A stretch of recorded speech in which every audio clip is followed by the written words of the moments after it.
Games often contain many mysteries, some might say unsolved mysteries. Today I want to focus on two different mysteries with one constant: the presence of an unknown specter. This figure appears at random points in the game with unknown goals. Red Dead Redemption has the Strange Man, a fancy suit-wearing man that analyzes John's morals. Fallout has the Mysterious Stranger, a trench coat-wearing man that will quickly draw on any enemy the player has targeted. As we get into the content today, consider subscribing as it greatly helps the channel. I hope to reach 50k before the end of the summer. Without further ado, let's focus on the first shadow haunting our player, the Strange Man. Hello, John. John Marston. Do I know you? I hope so. I seem to know you.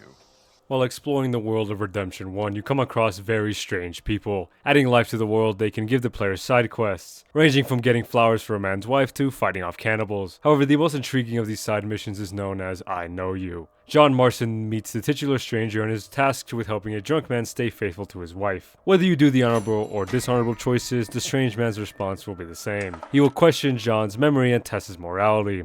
This is their first encounter. Do I know you? I hope so. I seem to know you. I'm pretty good at remembering faces. Are you? Do you remember Hattie McCourt's face? Who? She was a girl Dutch Vanderlyn shot in the head on that raid on the ferry a few years back. Same one you got shot on. Pretty girl, until her eye was hanging out by a thread of tendon and her brain was plastered over a wall. Not really. Then why would you remember me, friend? You've forgotten far more important people than me. Here, John is asked to remember Heidi McCourt, the first victim in the Blackwater Massacre. John doesn't know and is hit with the response, "You've forgotten far more important people than me." Well, this could mean a lot in Red Dead 1's context. Adding lore from the sequel narrows it down. This line refers to John potentially forgetting about Arthur, Sadie, Charles, anybody else that helped his family in the past. While not showing much about the man, the cutscene does raise some questions about who he is and what his endgame is. The next time John encounters a stranger, he claims John is famous for killing men, yet he respects the vows of marriage. This man admires John for this, and to which John responds with, "I'll let the appropriate authorities judge my morality, friend." The next line of dialogue is confirmation that they will, straight from the strange man himself. Yes, you will, and they shall. John's annoyance at meeting the man peaks here, as the next time you meet the fellow, he is at Beecher's Hope. This is when John's irritation turns into intimidation. He wants the man to reveal himself and to stop following him around. The man claims he doesn't know his name and that he knows John from everywhere he's ever been to. Marston threatens him with the line, "I won't be responsible for my actions." The strange man cryptically responds with, "Oh, but you will. You will be responsible." From here, Marston will try and shoot the man, only to have 3 of his shots miss and the 4th misfire. The figure will then enigmatically walk off. I want to call attention to this specific line in general, as it helps identify this mysterious man. Damn you! Yes, many have. This line hints at the strange man being some sort of spirit, good or bad. Now that we have summarized the mission there, we can look at a few theories on who or what the strange man truly is. We'll go over a few here with having some friends help me.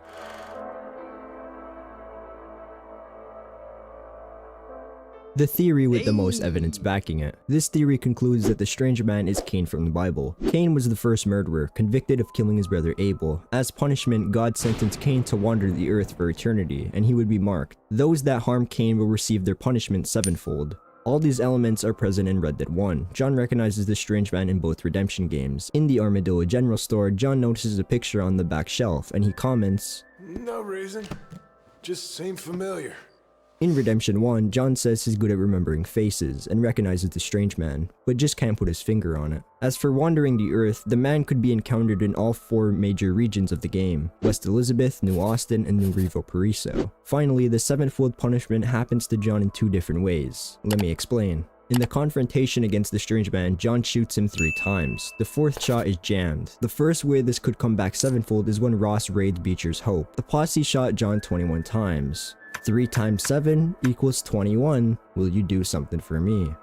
Sorry. 3 times 7 equals 21. The second way this punishment could have been multiplied is against the Marston family itself. The 3 shots equate to John, Uncle, and Abigail's death. The 4th shot jamming indicates Jack has been spared of the punishment. Now, while this is older evidence, new evidence exists to support this theory. In Red Dead 2, Tumbleweed and Armadillo are both in turmoil. Armadillo has a plague, leaving only Herbert Moon to worship him. Tumbleweed suffers from attacks from Del Lobos. According to the Bible, God told Cain, "When you cultivate the ground, it will no longer yield its strength to you. You will be a vagrant and a wanderer on the earth. Both parts correlate to the strange man being Cain. The first half, when you cultivate the ground, will no longer yield its strength to you, hints that anyone who comes in contact with the man will suffer misfortune. John, death, armadillo, plague, tumbleweed, the eventual collapse of the town. The second half, you will be a vagrant and a wanderer on the earth, indicates the strange man's appearance in all three states. While the strongest theory, nothing has been officially supported by Rockstar. We'll move on to the next few theories.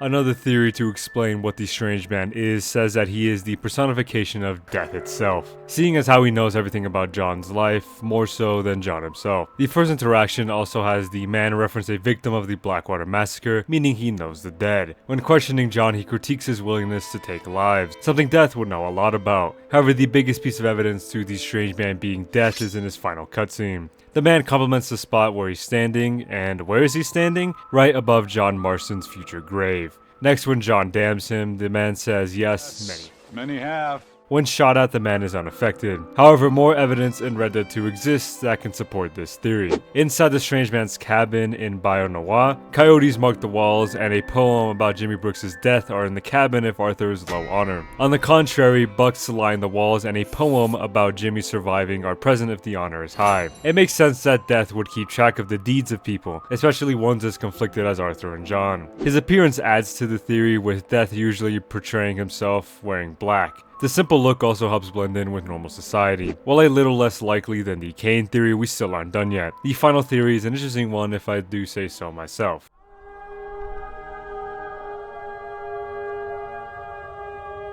The most unique theory is that the strange man is God himself. Becoming a form that can be understood by John, God will then inform John of his life. That's why the strange man knows who Heidi McCord is and why he knows what's happening around the land. Pushing John to test his morality would also fit, as God would want to test potential followers. It's what he did with Abraham. By failing or passing, it shows God who John really is. The final cutscene between them also has the most hints at the strange man being God. When asked who he is, the man responds with, I'm an accountant. God can be considered an accountant, seeing as he counts the sins committed by humanity. God knowing where John would be buried as well makes sense. It's stated he knows everything about everyone. Being undamaged by John's bullets makes sense, as God is omnipotent. When the man claims many have damned him, it could refer to the term God damn it, and how many atheists/agnostics will blame God for their life problems. Circling back to the cabin and Red Dead 2, the strange man knowing everything about Arthur and his honor hints at the man being a higher being. If you really want to stretch this theory, the strange man cursing Armadillo and Tumbleweed is similar to how God cursed Babylon for its evil. However, I do think the contradictions of having the strange man be an evil presence conflicts with him being God. Then again, that may be the point. While these are the main theories, I do want to mention some miscellaneous details about the strange man.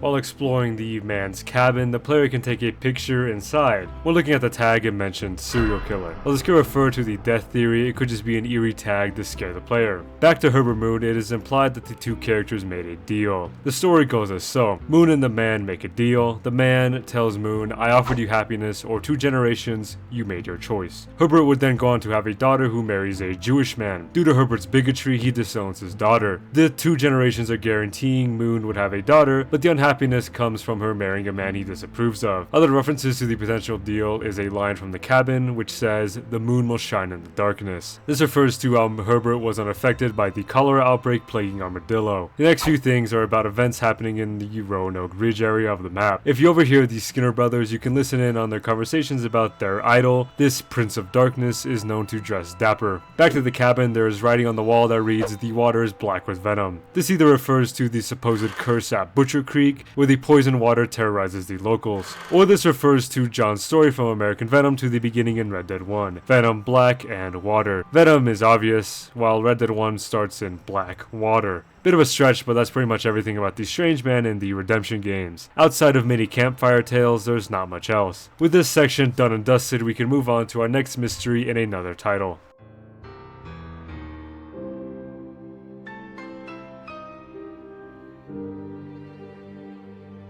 The world of Fallout doesn't lack in intriguing mysteries that leave us all scratching our heads. The biggest one is actually the identity of the player's biggest ally, known as the Mysterious Stranger. only seen when the player has the perk card and uses VATS on an enemy. He will appear for a brief second before disappearing as quickly as he's appeared. The only key to his arrival is the mysterious jingle. The stranger will usually finish off whatever target you first shot. The look of the stranger is pretty consistent throughout the franchise. He will rock a faded trench coat and fedora. He will also be seen wielding a 44 Magnum revolver. Interestingly enough, in the first 2 Fallout games, the stranger wears something completely different. Here he wears all black combat armor, while usually male. In Fallout 2, the mysterious stranger can show up as a woman donning the same black armor, though this is the only installment where the mysterious woman appears. The age of the mysterious man also differs throughout the games, so we'll go in chronological order to make sense, starting with Fallout 76. Set in 2102, the stranger appears to be a middle-aged, clean-shaven man. His features include sunken cheeks and short hair. The next games up are Fallout 1 and 2, but due to the low-end graphics, determining the age of the mysterious stranger is going to be difficult. From what is visible on the sprites, they seem to be middle-aged. Moving on to Fallout 3, the stranger appears to be a tanned man. Here his cheeks are a bit more full and his hair is buzzed. New Vegas has the same look for the stranger, but there is more lore here that we will cover later. Fallout 4's stranger seems to be the oldest. Here he has a broom handle mustache and seems to be balding. His cheeks are sunken in, indicating age. So while he doesn't really change that much, the stranger does seem to slightly age. Still, none of this really answers what or who he is. According to the Fallout 3 handbook, it calls a stranger an odd and eldritch entity. The term eldritch refers to something weird or sinister, usually associated with the fear of the unknown. Coined by H.P. Lovecraft, the author first wrote many stories containing this type of imagery. Since Fallout's setting is a futuristic vision of the 1960s, it makes sense that the eldritch horror angle would be included. Even with this information, what exactly the stranger is isn't defined, so we'll have to use context clues to form theories. Like the previous segment, I'll have a few friends help me.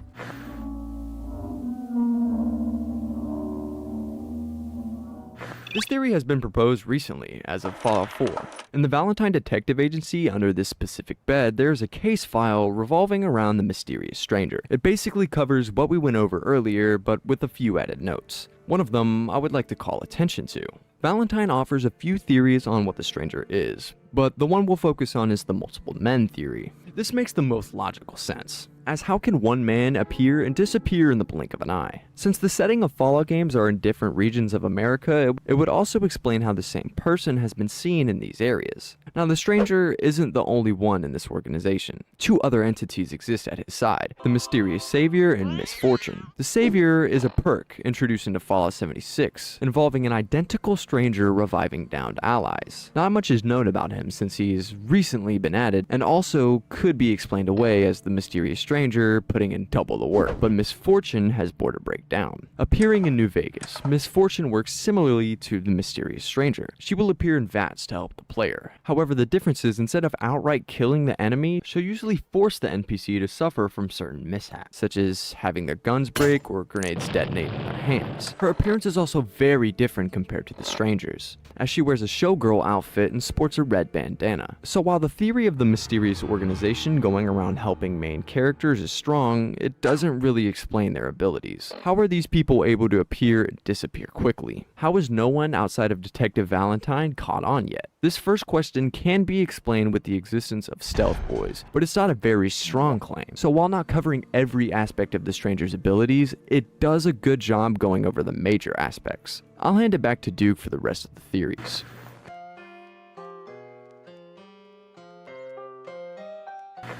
Another theory proposed by Valentine, this one tries to tie the mysterious stranger's origins to that of an unscarred ghoul. When looking at the same case file, he writes, "A ghoul with minimal scarring. This would explain the time gaps between the sightings of the mysterious stranger. Since the stranger barely ages, it fits that he could be a ghoul. Ghouls are also notoriously tough creatures. The most recent example would be the ghoul from the Fallout show. The stranger rarely is seen taking damage, matching up with the extra durability ghouls have. The only question this theory would pose are when the stranger would have been ghoulified. Due to his immense skill and stealth, we can assume the stranger has been active for a while. His appearance in Fallout 76 can even lead us to assume he's pre-war. The only hurdle now is the minimal scarring aspect of the theory. Becoming a ghoul isn't pretty, and the Fallout games don't shun away from it. Going from this to this would take a lot of work and drugs. With the advancements in Fallout and the existence of plastic surgery thanks to the Diamond City Doctor, the Stranger could have gotten surgery to fix the immense scarring caused by ghoulification. With a lack of knowledge surrounding the Stranger, this theory is plausible. It does remove the mystical aspect of the mysterious Stranger. It also wouldn't explain why the Stranger only appears to a few people in the vast wasteland, but it would also ruin another aspect that will be explored in this video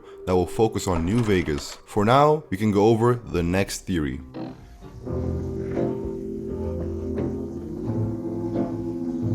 If we assume that the mysterious entities are one being, then this theory proposes that the Stranger is the player's guardian angel. They show up when the player is in danger, then disappear without a trace. This would also explain why the Stranger shows up in most Fallouts protecting the main character. The varying looks in Fallout 2 would hint to this, as guardian angels can appear in any form. Due to the long stretches of time between the appearances of the Stranger, it alludes to an otherworldly being. The angelic presence also explains why the main character is the only one to consistently see them. While Valentine only catches glimpses, the main character gets front seats to their actions. So while an interesting theory, it also lacks a lot of evidence. If you want to stretch it, you can say that unlocking the perk is an allegory to reading the Bible, as both would grant you with a watchful protector. So while not a strong theory, it is a fun thought. Unfortunately though, that is all the theories that I could have possibly come up with to explain who the mysterious Stranger is.